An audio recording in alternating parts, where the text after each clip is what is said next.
I should have known by the way my mother said it. "You have a good eye. Why don't you take the photo?" It was the same tone she used when she asked me to clear the plates after dinner, even when I was still eating. Polite, smiling, just enough to pretend it was a compliment, though we both knew it wasn't a request. They were all dressed in warm beiges and creams, standing in front of the old brick fireplace. My sister wore a velvet burgundy dress that hugged her growing belly, her husband's arm resting proudly around her shoulders. My father's tie was crooked in that charming way everyone liked to point out, and my mother was beaming, the kind of smile she only put on when neighbors were around. I stood there holding the camera like it was a secret. The screen lit their faces too brightly. I could barely look at it. "Let me scoot in next to Sarah," my cousin said, adjusting his sweater. No one moved aside. There was no space for me, and that was the moment I knew I wasn't supposed to be in it. Not even the back row. Not even a hand on a shoulder. Not even the ghost of me behind the flash. Afterwards, when I handed the camera back to my mother, she looked through the photos quickly and said, "Oh, these are beautiful. You've always been so helpful, honey." She didn't ask if I wanted one.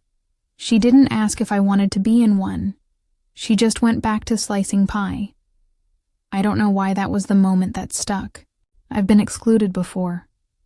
Birthdays where I got the leftovers. Holidays where my seat kept shifting as new guests arrived. But something about pressing that shutter down, capturing a moment I wasn't invited into. It made everything feel final, like I'd officially stepped out of the frame, and they liked it better that way. The pie was pumpkin, the crust too thick. I sat by the window with my plate, the camera still in my lap, watching the condensation on the glass blur, the trees into watercolors. Nobody said, "Why are you sitting alone?" Nobody offered to take a photo with me. So I took one of myself, in the window's reflection. My face soft in the fogged glass, a spoon halfway to my mouth, the camera strap still around my neck. I saved that one, the only picture I took that day where I felt real. The next morning, I found the photo on Facebook. It was already getting likes. Aunt May commented with a string of heart emojis, and someone from Mom's work said, "What a beautiful family. You must be so proud." I stared at it longer than I should have. I recognized every detail. The way my sister's hand rested gently on her husband's chest. The way Dad's glasses reflected the string lights above the mantel.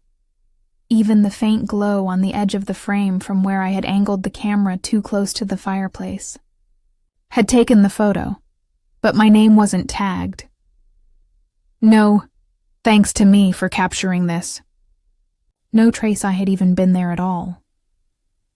I scrolled down, past smiling photos of my sister's baby bump, of dinner spreads, of the nieces and nephews playing on the carpet in their matching pajamas.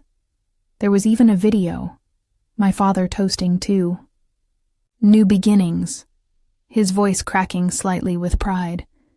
I was in the background of that one, blurred behind the kitchen counter, pouring water into a chipped glass. Someone shut the cupboard before I turned around. It wasn't a surprise. This had always been the choreography, them center stage, me moving silently in the wings. I remembered being 12 and asked to take the photo for Mom's birthday. I'd baked the cake that year, from scratch, with lemon zest and real butter, not margarine. And still, I stood behind the camera while everyone else blew out her candles. In every framed picture in our hallway, I'm either behind the lens, cropped at the shoulder, or missing entirely. Our home is a museum of my absence. That night, I stayed at the edge of the guest bed, scrolling through my own photos. Not the ones I was in. Those were few. But the ones I took. Images of empty parks, fog on lakes, abandoned swings, light falling on cracked tiles. Things no one else noticed. Maybe that's why they always handed me the camera. Not because I had a good eye, but because I could disappear behind it so easily. At around 11:45 p.m., I got a text from my sister. Just a short one.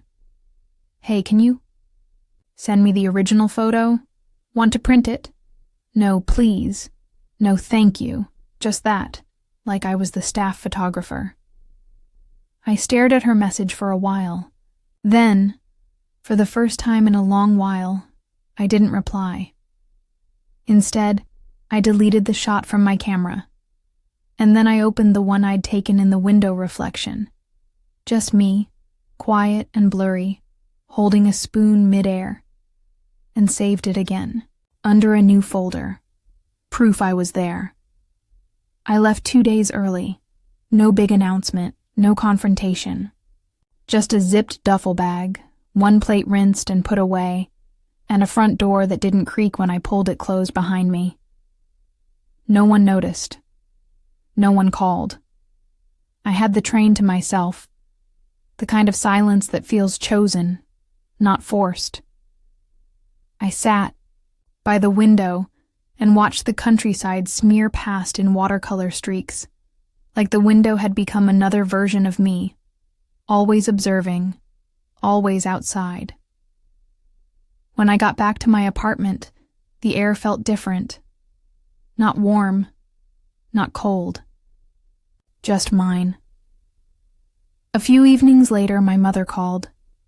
She asked about my trip back, and I lied and said it was smooth. She said everyone missed me after I left, which was funny, considering no one texted. Not even my father. Not even Sarah. Ditto.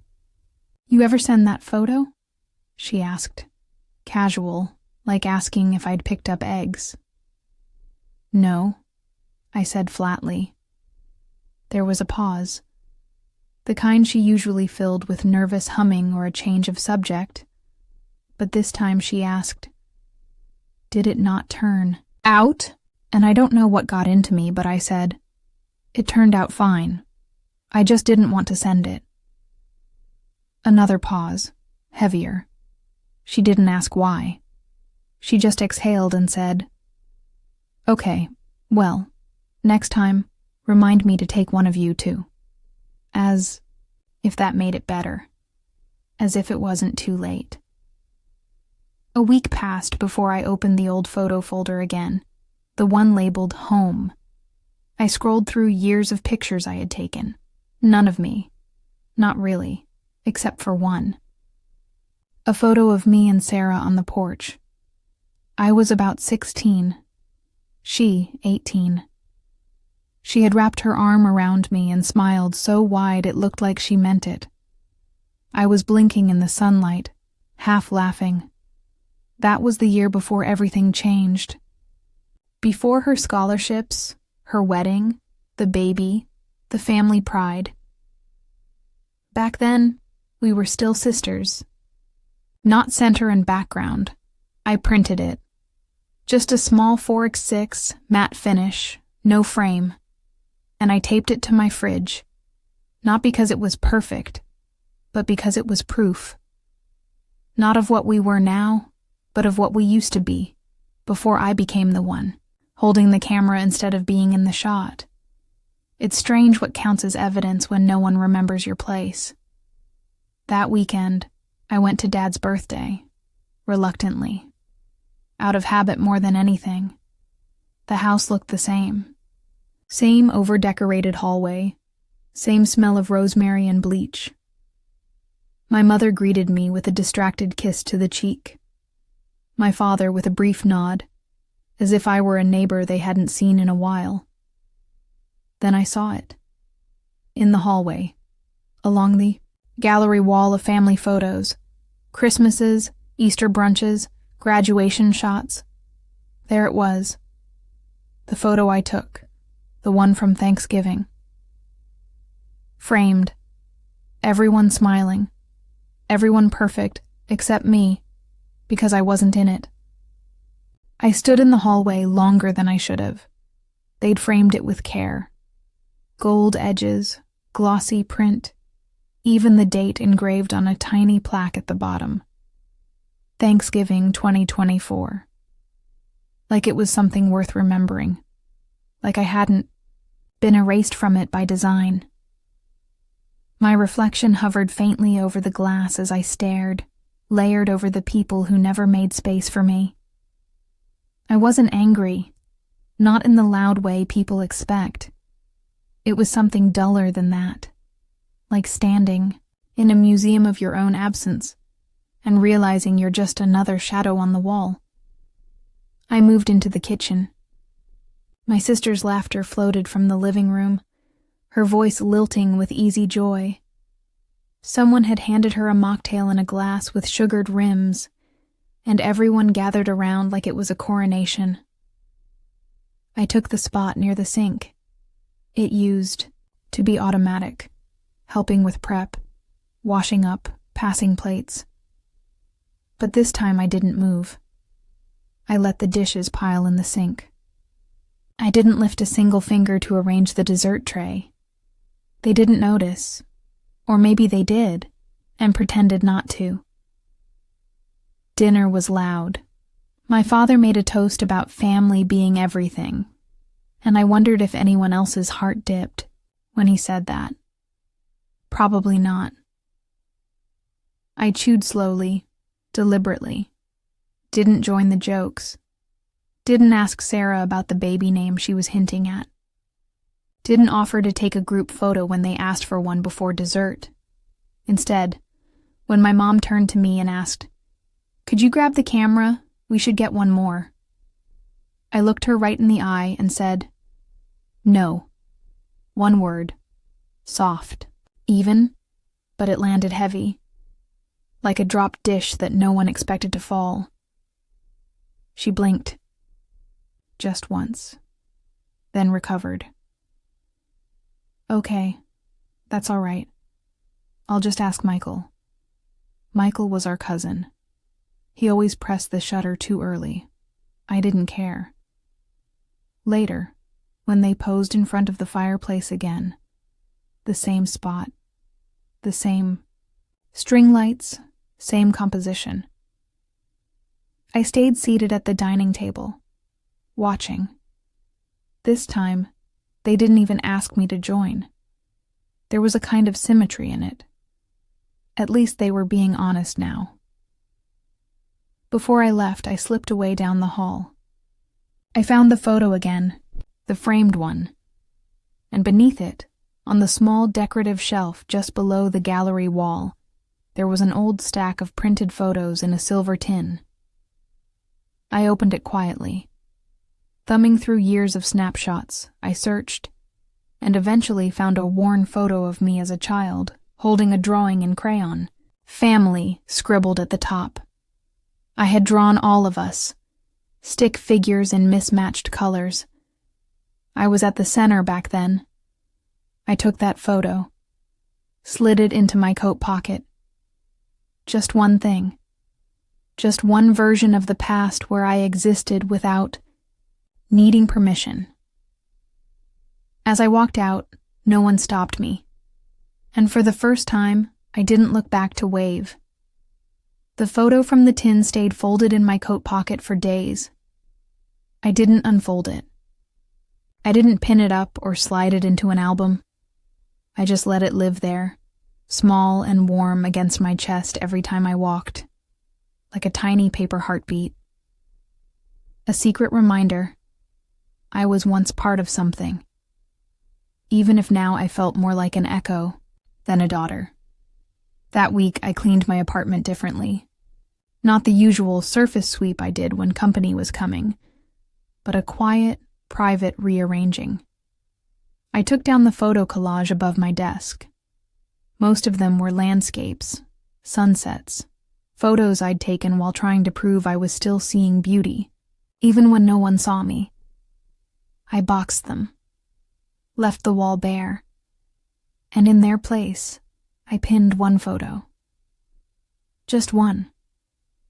The one of me and Sarah on the porch. The light was a little too bright in that picture. We were squinting. Our hair looked like it had been tangled by the wind, but we were laughing. Both of us. My arm wrapped around her waist. Her head tilted slightly toward mine. Back when we used to be mirrors, not strangers. A few nights later, she texted, "Mom says you were weird at Dad's dinner. Everything okay?" I didn't answer right away. In fact, I almost didn't answer at all. But my finger hovered over the screen too long. Old instincts die slow. So I typed, "Yeah, just not interested in being the family photographer anymore." She left me on read. I think that was the moment I knew things weren't going to fix themselves. It wouldn't be some big argument. No slammed doors. No dramatic confrontation where the truth bursts out and someone cries. It would be this. Slow. Neglect. Mutual forgetting. The kind of quiet that grows mold around the edges of memory. The next day, I walked to the bookstore near my apartment, the one with the mismatched chairs and the chipped mugs of tea. I liked it there. The owners never asked what I was working on. They just let me sit, like I belonged without needing to explain why. I brought my camera, not the expensive one they always asked me to bring to holidays, just my old one. The one I bought used with my first paycheck. The strap was fraying. The lens cover didn't sit flush anymore, but it was mine.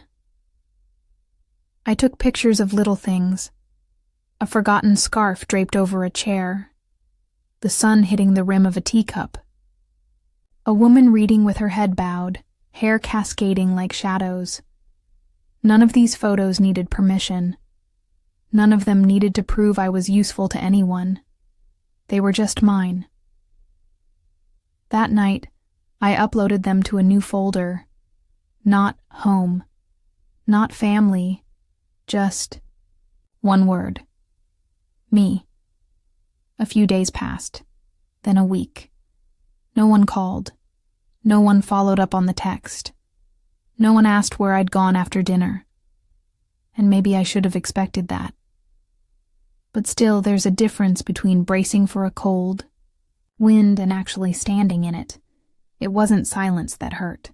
It was how used to it I already was. On Wednesday, I found out about the baby shower from Instagram. There was a pastel-themed flyer posted to Sarah's story. Balloons, mocktail bars, diaper games, RSVP link in bio. I stared at it long enough for the story to restart on a loop. No tag, no invite, no message. And somehow, the worst part wasn't being forgotten. It was realizing I wasn't forgotten at all. They knew I saw it. They wanted me to see it. A silent reinforcement of my place. Or lack of it.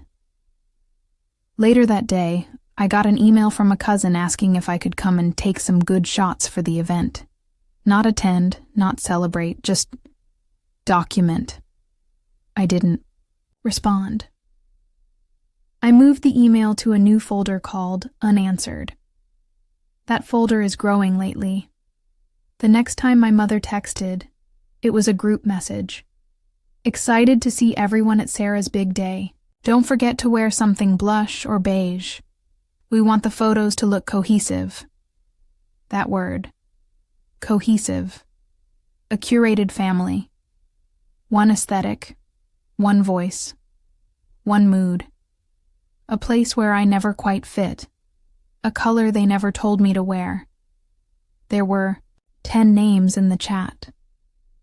Mine wasn't one of them. I only saw it because my aunt forwarded it to me with a, "Did you get this?" I wanted to laugh. Instead, I deleted it. That weekend, I cleaned out the old camera bag. the one I used to bring to every birthday, graduation, holiday. I found spare batteries, backup SD cards, a half-crushed granola bar from last Easter, a list in my handwriting, family portrait, tips for lighting and angles. I didn't throw it away. I just folded it, once, then again, then slid it into the back of the drawer, like a chapter finished but not torn out. When I walked past the mirror that night, I caught a glimpse of something different in my reflection. Not stronger, not louder, just present. Like I had stepped back into my own life, not to take a picture, not to explain my worth, not to prove anything, but simply to be.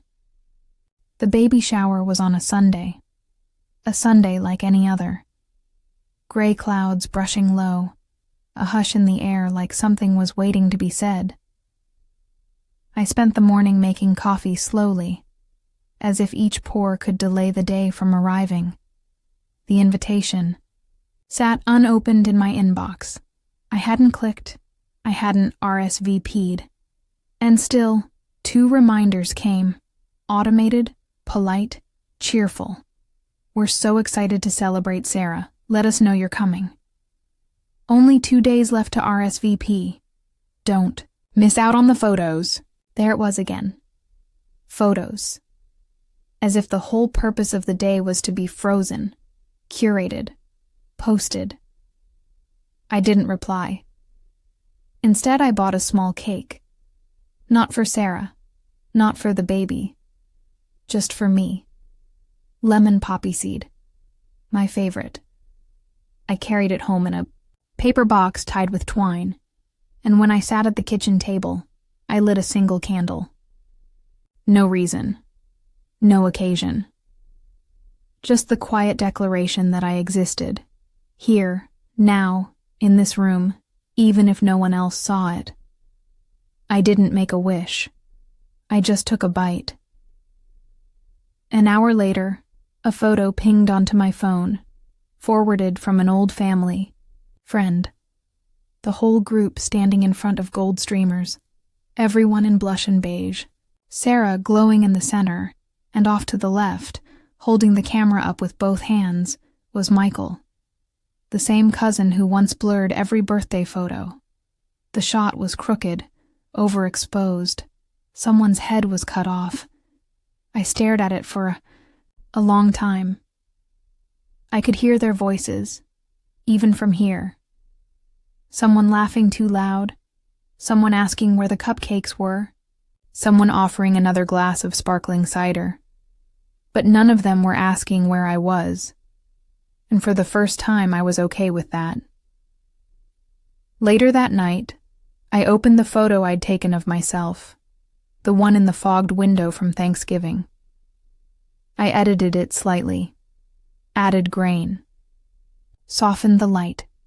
Then I uploaded it to my private portfolio, not the family folder, not even the me one. I created a new section, unseen, and I wrote a caption beneath it. Sometimes the most honest photo is the one no one asks for.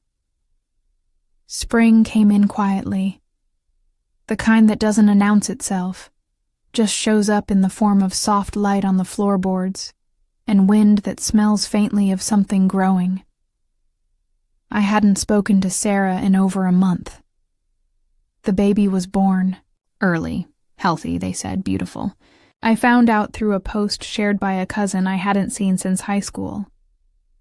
A pale newborn swaddled in pastels, a caption with her full name, 4 smiling emojis, and a thank you to everyone who made the shower so special. I wasn't bitter. Bitterness is sharp. It wants to be known. What I felt was quieter than that, a gentle drift, like I had been floating further and further out to sea, and only now realized the shore had stopped calling my name. One afternoon my mother called. I let it ring. She didn't leave a message. A few hours later, a text came through. You didn't send a gift. Sarah noticed. I stared at it until the screen dimmed. Then I pressed delete. Not out of anger, just necessity. A boundary isn't always a wall. Sometimes it's just a choice not to respond. That weekend, I went to the flea market and bought a wooden frame. Second-hand, slightly chipped. The kind of thing most people would overlook. I brought it home, cleaned the glass carefully, and placed a single photo inside. Me and Sarah on the porch. That laugh, that light. I didn't frame it because I missed her. I framed it to remember that I was once loved out loud.